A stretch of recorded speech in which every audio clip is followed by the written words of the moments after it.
Hey guys, welcome to my update. It's been a while, I know.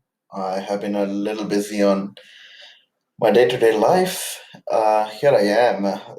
We are taking a look at NQ, which is NASDAQ E-mini futures. A couple of interesting things that the NASDAQ is currently doing, which is a little bit bothersome when it comes to Apple and all those big tech stocks for the 100 top listed sector.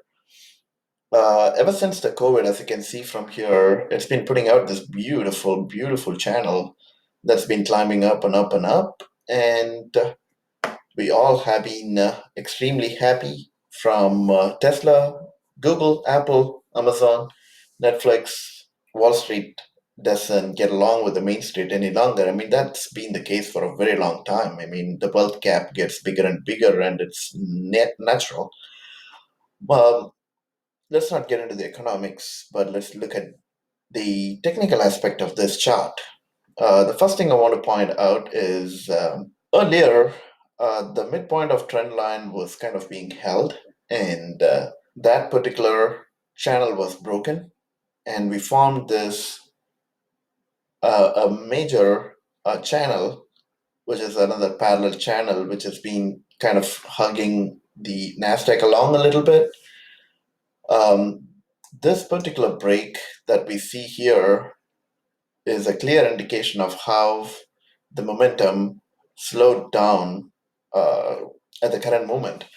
We do see naturally the volatility of every single index funds have dropped significantly from pre-COVID levels, and it is pretty much 0% at this point of time from an implied volatility standpoint, percentile, I mean. But what you see here is break something like this. Are we going to see a rally, a catch up rally, a strong catch up rally like this? Or are we going to go down further? Which is not something we can look back in history and kind of say, yeah, this is going to happen.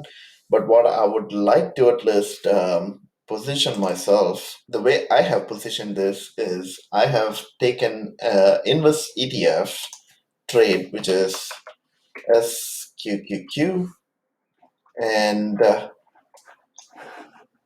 what I did particularly here is that at the break, I opened a position for a back spread, and that back spread I'm going to carry on. With the way I create the back spread, I'm not going to lose any money. If SQQ is supposed to go sideways, anywhere between 11.50 to $14, I'd be losing a shit ton of money, but I don't see the probability of that happening. If there is a huge correction within the market, the SQQ is going to exaggerate any move that NASDAQ E-mini 100 is going to make. So, from that aspect, I feel like if there is a huge correction within for such a magnitude, we are going to see this go anywhere to 22, which means per contract you'd be making um, anywhere between 1,500 to $2,000. But if I were to lose, or if SQQ, if Nasdaq is going to climb higher, SQQ is going to drop down because it's an inverse ETF. It's going to drop down, and if it goes anywhere below 1120, I'm sorry, 1150, I'll be profitable regardless. I'll not be losing any money. I mean, it's not an extensive profit, but I won't be losing any money. So with this trade, the key inflection point that I'm going to be more interested on um, NQ here is primarily this level, which is around 12,250. And if that breaks, I would expect it to fall anywhere between 1100, I mean, sorry, 11,200 to 10,800, and that could translate uh, anywhere between 24 to $28 on SQQ. and that is going to be a significant amount of profit, at least for a contract. And these are hedging positions. I do have other long positions that I'm not disclosing over here, but this is primarily a hedge. And the weakest of them all, I feel like, Nasdaq. But if you look at um, Russell Index, it hasn't broken the bottom part of the trend line, but however, it is kind of threatening to break this particular trend line.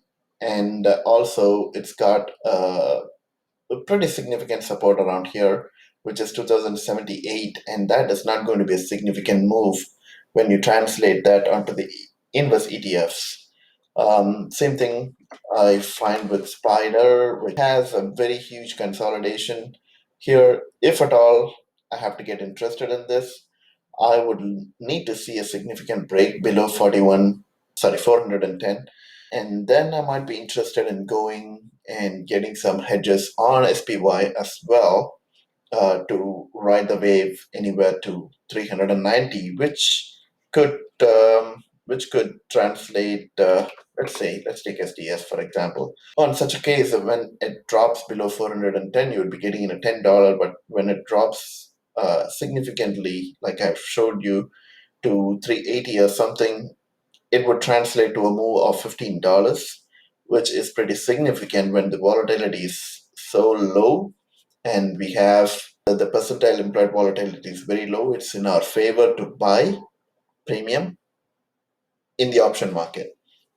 So if you're going to trade anything, I would advise you guys to start focusing on buying premium trades, because the cost of premium is very low in most of the stocks.